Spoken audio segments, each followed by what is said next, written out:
दोस्तों, जय हिंद जय भारत। क्या आप जानना चाहते हैं कि कॉमनवेल्थ गेम क्या होता है? क्या आप जानना चाहते हैं कि कॉमनवेल्थ गेम कितने सालों में रिपीट होता है? तो आइए इस वीडियो में हम आपको बताएंगे कॉमनवेल्थ गेम से रिलेटेड पूरी जानकारी विथ रिकॉर्ड, विथ हिस्टोरी। बने रहिए इस वीडियो में, हम आपको बहुत अच्छे से बहुत अच्छा नॉलेज देने वाले हैं। ध्यान से जरूर देखिएगा, जो बच्चे कंपटीशन की तैयारी करते हैं वो भी देखें, और ऐसे भी नॉलेज पॉइंट ऑफ व्यू से सारे बच्चों के लिए बहुत ज्यादा जरूरी है। दोस्तों, कॉमनवेल्थ गेम में इंडिया का जो प्रभाव जो है बढ़ता जा रहा है। कॉमनवेल्थ गेम 1930 में स्टार्ट हुआ था, लेकिन फाइनली जो पहला गेम में जो भारत ने पार्टिसिपेट किया था वो साल था 1934। और 1934 में ही भारत ने पहला कांस्य पदक लेकर आया था, यानी ब्रॉन्ज मेडल लेकर आया था। कॉमनवेल्थ गेम जनरली उन देशों में पहले खेला जाता था जहां पे ब्रिटिश का राज हुआ था। जैसे अंग्रेज जहां जहां राज करते थे, वैसे देशों को मिलाकर एक कॉमनवेल्थ गेम स्टार्ट किया गया था, और ये हमेशा हमेशा कंटिन्यू अभी तक चल रहा है। ये गेम जो होता है प्रत्येक 4 साल के बाद रिपीट होता है। प्रत्येक 4 साल में ये गेम करवाया जाता है। हर बार देश जो होता है वो बदला जाता है, देश के शहर बदले जाते हैं, और ये गेम रिपीटेड होते रहता है। हमारे देश के लिए सबसे गर्व की बात यह है कि जब 1934 से जब इस गेम का स्टार्ट हुआ है, तब से हमारा भारत देश जो है हमेशा इस गेम में पार्टिसिपेट किया है। और भारत के लिए अभी सबसे बड़ी अचीवमेंट जो है, इस गेम में भारत का ओवरऑल परफॉर्मेंस जो है 4th रैंक तक चली गई है। दोस्तों, भारत अभी तक टोटल मेडल 602 जीत चुका है, जिसमें से 215 गोल्ड मेडल है, 260 सिल्वर मेडल है, 180 ब्रॉन्ज मेडल है। ठीक है, उसमें ऑल टाइम रैंक जो है भारत का 4th है। और भारत से पहले कौन है? ऑस्ट्रेलिया, इंग्लैंड और कनाडा। और कनाडा के बाद हमारा कितना है? भारत है। कनाडा के बाद कितना है? भारत। तो आपको हर पॉइंट आपको याद रखना होगा। ओवरऑल मेडल कितना है? 602। गोल्ड कितना है? 215। सिल्वर कितना है? 207। ये कितना है? 108। रैंक कितना है? 4th। ऑस्ट्रेलिया सबसे पहला रैंक है, सेकंड रैंक पे इंग्लैंड है, थर्ड रैंक पे कनाडा है, और 4th रैंक पे ओवरऑल हमारा भारत का भी हो चुका है। दोस्तों, हमारे देश के लिए सबसे ज्यादा जो गोल्ड आया था वो जब 2010 में दिल्ली में जो ये कॉमनवेल्थ गेम का आयोजन किया गया था, उसमें इसमें टोटल 101 मेडल आया था, जिसमें से गोल्ड था 39, सिल्वर था 26 और ब्रॉन्ज कितना था? 36 था। तो ये चीजें जो थी ना, ये भारत के लिए बहुत ज्यादा हिस्टोरिक साल रहा था। 2010 में इंडिया में, यानी इंडिया के न्यू दिल्ली में हमारा ये गेम को किया गया था, खेला गया था। और उसके बाद जो हिस्टोरिक जो अचीवमेंट हमारे देश का था वो किसमें था? 2010 में ही था। ठीक है, अब बात है कि भारत लगातार इस गेम में अपना वर्चस्व को बढ़ा रहा है, यानी हम कह सकते हैं कि खेल में हमारा भारत जो है बहुत अच्छा इंप्रूवमेंट कर रहा है, कॉमनवेल्थ गेम में बहुत अच्छा परफॉर्मेंस ला रहा है। उसके बाद एक्सेलेंस एक्रॉस, मतलब भारत हमारा कौन से गेम में, इसमें जो कॉमनवेल्थ गेम है किस गेम में सबसे ज्यादा अच्छा है?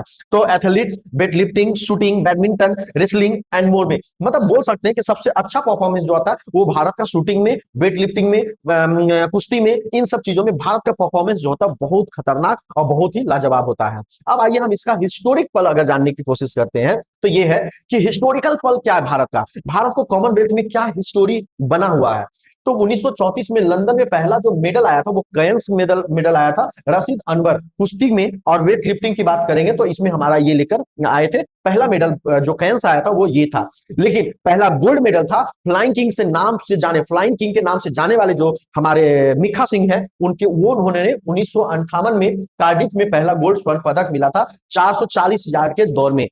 यानी मिखा सिंह को तो आप, हम लोग भारत के देश के हर नागरिक मिखा सिंह के बारे में जरूर जानते होंगे, और ये हमारा भारत के लिए बहुत ही स्वर्णिम काल था, जो पहला गोल्ड मेडल लेकर आया था। ऐतिहासिक दर्शन में 2010 में दिल्ली अब तक का सबसे बेहतरीन प्रदर्शन रहा है। ठीक है, 101 कुल पदक, 38 स्वर्ण, 27 रजत, 36 कैंस मतलब ब्रोंज, और ये सिल्वर, और ये हमारा गोल्ड मेडल टैली में दूसरा स्थान था। और सबसे खास बात था क्या? मेडल की टैली में उस समय 2010 में सेकेंड पोजीशन पे हमारा भारत देश रहा था।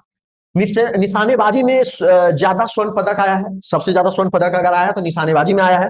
कुश्ती और वेट लिफ्टिंग में लगातार पदक मिलते हैं, तो ये हमारा भारत का स्ट्रॉन्ग जोन है। बैडमिंटन और टेबल टेनिस में भी भारत का बहुत अच्छा जोन होता है, स्ट्रॉन्ग जोन होता है।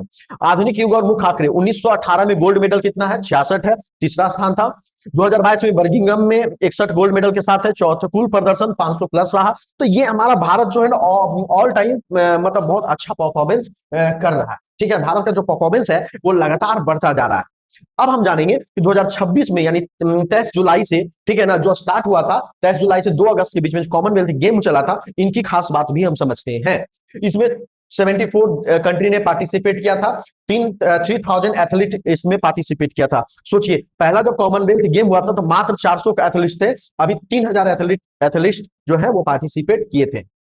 ये जो गेम होता है वो कॉम्पैक्ट होता है, छोटा होता है और कम पैसे में, कम लागत में ये गेम कंप्लीट होता है। इस बार क्या अलग था, कौन कौन सा गेम इसमें पार्टिसिपेट इस बार नहीं किया था? कुश्ती, निशानेबाजी, बैडमिंटन, हॉकी, एथलीट, मुक्केबाजी, जो भी भारत के लिए मोस्ट इंपॉर्टेंट था वो इस बार मतलब क्या कर दिया गया था कि नहीं रखा गया था, इस बार नहीं हुआ था, वो शामिल नहीं था। ठीक है। उसके बाद भारत इस बार टोटल चौथा स्थान रखा। अगर ये सब सारा गेम अगर होता ना तो भारत का स्थान इस बार लगता है पहला ही होता, क्योंकि ये भारत का जो है कुश्ती, निशानेबाजी, बैडमिंटन, हॉकी जो बोला गया था, ये बहुत स्ट्रॉन्ग जोन होता है। और इस बार की जो अचीवमेंट का जो लिस्ट है वो आप आगे सामने देख सकते हैं, है ना। मीराबा चानू और जसमीन लेवरन ने तमाम चुनाव शानदार प्रदर्शन किया। बहुत सारी चुनौतियां रहता है हमारे भारत देश में, और उसके बाद भी अच्छा परफॉर्मेंस किया, इन्होंने भी बहुत अच्छे परफॉर्मेंस किए हैं। ठीक है ना। कुल मेडल 39 आया है, बहुत कम मेडल है। ठीक है, लेकिन क्योंकि इसका भारत का जो स्ट्रॉन्ग जोन था उसको हटा दिया गया था। स्वर्ण 13 है, रजत इतना है, कैंस मतलब यानी ब्रोंज 9 है। ठीक है। इस बार जो ओवरऑल परफॉर्मेंस भारत का रहा वो फोर्थ पोजीशन पे रहा, और अगर इन सब गेमों का साथ रहता तो भारत का पोजीशन रैंक जरूर वन करता, ये मेरा वादा था। हमारे सुपरस्टार नीरज चोपड़ा जो है उनको भी सिल्वर से संतुष्ट करना पड़ा है। यहाँ गोल्ड लेकर आए हर्ष दुबे, जूडो में पहला गोल्ड मिला है हमें भारत को, जूडो में पहला गोल्ड यहाँ पर भी मिला, कोई दिक्कत नहीं है। यानी भारत का जो ओवरऑल परफॉर्मेंस रहा वो बहुत अच्छा रहा, मजेदार रहा। कैसा लगा यह वीडियो? आपके लिए इन्फॉर्मेटिव मैंने बनाया है, और अगर आपको बहुत अच्छा लगा तो वीडियो को शेयर कीजिए दोस्तों के बीच में, जिससे कि हम और आपके लिए informative video exam point of view से, नॉलेज पॉइंट ऑफ व्यू से हमेशा आता रहेगा। Thank you. जय हिंद, जय भारत।